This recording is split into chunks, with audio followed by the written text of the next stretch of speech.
కబ్జాకు కాదేది అనర్హం. ఖాళీ జాగా కనపడిందా ఇక ఖాళీ అవ్వాల్సిందే. సామాన్య ప్రజల భూములపై కాదు, ఏకంగా అమ్మవారి మాన్యంపై కన్నుపడింది కొంతమంది భూపకాసురులకు. అవును, అన్నమయ్య జిల్లాలోని సుండిపల్లె అమ్మవారి ఆలయాన్ని ఆక్రమించేందుకు కొందరు ప్రయత్నాలు చేస్తున్నారు. ఇక ఇదే అంశానికి సంబంధించి మరింత సమాచారాన్ని మా ప్రతినిధి అభిషేక్ అందిస్తారు. సనాతన హైందవ ధర్మంలో గ్రామదేవతలకంటూ ప్రత్యేకమైన స్థానం ఉంది. ఆ గ్రామదేవతలు ఆయా గ్రామాలని రక్షిస్తూ కాపుగాస్తూ ఉంటారని హైందవ భక్తుల విశ్వాసం. అయితే అమ్మవార్లకే కాదు, ఆ అమ్మవారి ఆలయాలకు, అమ్మవారి విగ్రహాలకు, ప్రత్యేకించి కోట్ల రూపాయల విలువ చేసే అమ్మవారి మాన్యాలకు కూడా రక్షణ లేకుండా పోయిన దుర్భరమైన పరిస్థితి నెలకొని ఉన్న సంఘటనలు అనేకం చోటు చేసుకుంటూ ఉన్నాయి. ఇదంతా ఇప్పుడు ఎందుకు చెప్పవలసి వస్తోంది అంటే, అన్నమయ్య జిల్లా టి సుండుపల్లె మండలంలోని సుండుపల్లె ఎల్లమ్మ, ఆమెనే సుండుపల్లెమ్మ అని కూడా అంటారు, ఆ అమ్మవారి యొక్క దుర్భర దీనస్థితిని మీకు తెలియజేసే ప్రయత్నం చేస్తోంది మీ స్వతంత్ర టీవీ. 18వ శతాబ్దం నుంచి అనేక మంది రెడ్డి రాజులు కావచ్చు, అనేక మంది రాజులు కావచ్చు, డెవలప్ చేస్తూ వస్తున్నటువంటి సుండుపల్లె ఎల్లమ్మ అనేక మంది భక్తుల కోరికలు తీర్చే కల్పవల్లిగా, అనేక మంది ఇలవేల్పుగా వెలుగొందిన ఆ అమ్మవారు చరిత్ర ప్రస్తుతం దీన స్థితిలో, దుర్భర స్థితిలో నెలకొని ఉంది. 1980 సంవత్సరాల్లో జరిగిన అమ్మవారి ఆలయంపై జరిగిన దాడి, అమ్మవారి విగ్రహాన్ని ముష్కరులు దొంగతనం చేయడం, దానితో అమ్మవారి ఆలయం శిథిల స్థితికి చేరుకోవడం జరిగింది.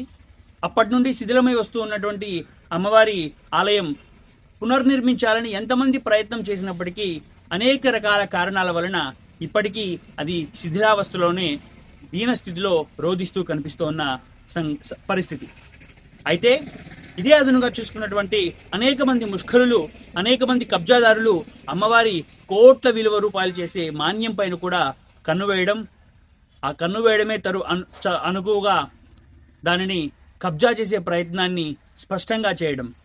అయితే ప్రస్తుత ప్రభుత్వం, కుటుంబ ప్రభుత్వంలోనైనా ఈ అమ్మవారి ఆలయాన్ని డెవలప్ చేయాలని, ఆ అమ్మవారి ఇలవేల్పుగా ఉన్నటువంటి అనేక మంది భక్తులు, అదే క్రమంలో ఆ సుండుపల్లె గ్రామంలోని ఉన్నటువంటి భక్తులు అనేక మంది ఆ అమ్మవారి ఆలయాన్ని డెవలప్ చేయాలని, ఆ అమ్మవారి విగ్రహాన్ని పునర్ప్రతిష్ఠించాలని, అదే స్థానంలో ఆ అమ్మవారికి నిత్యం పూజలు అందుకునేలా చేయాలని ప్రత్యేకంగా కోరుతూ ఉన్నారు.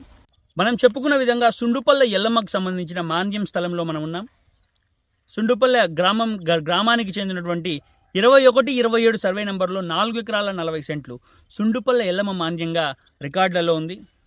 అయితే అమ్మవారి గుడే లేదు కదా, ఈ మాన్యాన్ని మాత్రం ఎందుకు వదలాలి, ఈ భూమిని కోట్ల విలువ చేసి ఈ భూమిని ఎందుకు వదలాలి అని అక్రమార్కులు వారి కన్నుపడింది.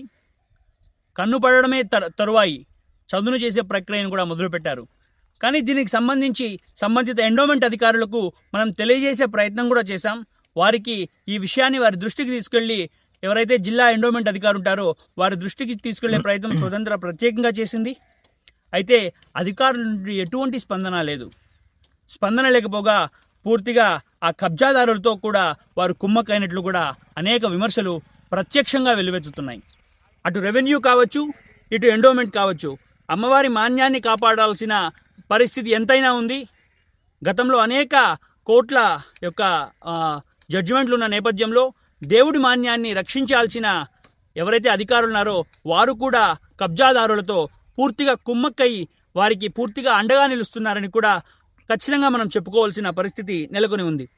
ఏదైతే సుండుపల్లె ఎల్లమ్మకు సంబంధించిన 21-27 సర్వే నంబర్కి సంబంధించిన మాన్యం ఉందో అది గ్రామానికి, సుండుపల్లెలోని గ్రామానికి ఆనుకుని ఉన్న ప్రాంతంగాను, కమర్షియల్, చుట్టుపక్కలన్నీ కమర్షియల్ ప్రాంతంగా ఉండడంతో కబ్జాకోరుల దృష్టి దీనిపైన పడింది.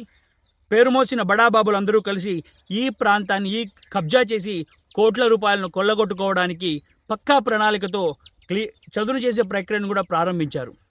అయితే ఇప్పటికైనా అధికారులు నిద్రమత్తు వదిలి ఈ ప్రాంతాన్ని, ఏదైతే అమ్మవారి యొక్క మాన్యాన్ని రక్షణ చేయాలని, అదేవిధంగా శిథిలమైపోయిన అమ్మవారి యొక్క ఆలయాన్ని కూడా పునర్నిర్మించాలని సుండుపల్లె ఎల్లమ్మ భక్తులు, సుండుపల్లె గ్రామ ప్రజలు పెద్ద ఎత్తున కోరుకుంటూ ఉన్నారు. కెమెరా పర్సన్ శివప్రసాద్తో అభిషేక్ ఫర్ స్వతంత్ర టీవీ, అన్నమయ్య జిల్లా టి సుండుపల్లె నుంచి.